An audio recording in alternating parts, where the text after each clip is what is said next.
Enquanto a gente, daqui a pouco a gente vai estar ouvindo a palavra de Alaí, daqui a pouco a gente deve ir para o nosso almoço. Antes disso a gente pode se levantar e cantar Filho de Davi, uma música bem bonita que a gente faz.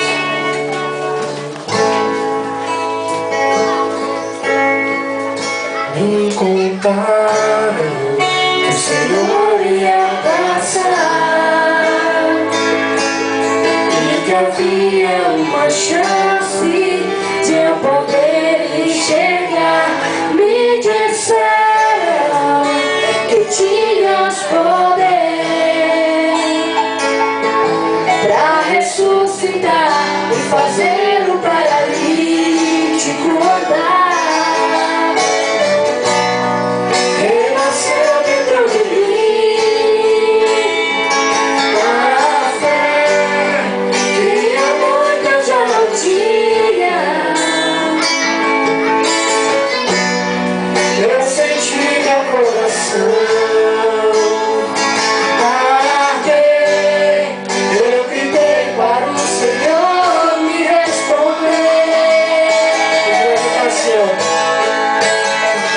Jesus, filho de Davi, me cura, és o Santo de Israel.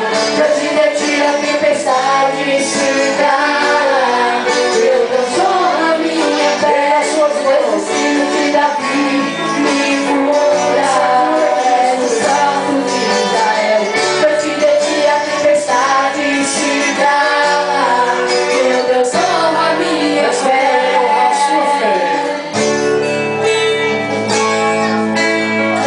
Me contaram que o Senhor ia passar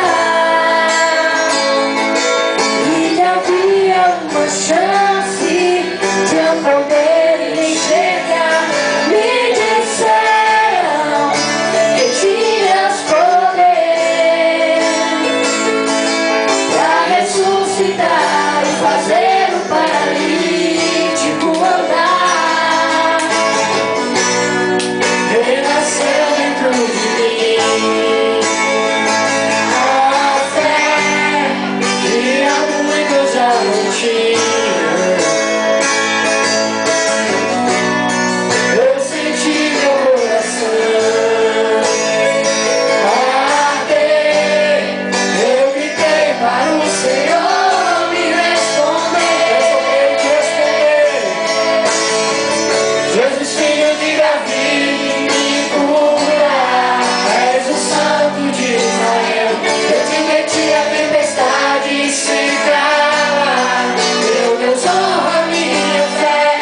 Jesus, filho de Davi, me cura, és o Santo de Israel.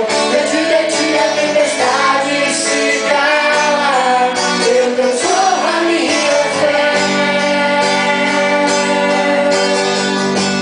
Eu sei o que o Senhor tem pra mim.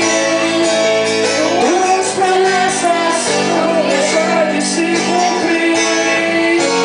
Eu sei o teu Espírito está agindo em mim, Jesus. Eu quero ouvir vocês cantando assim.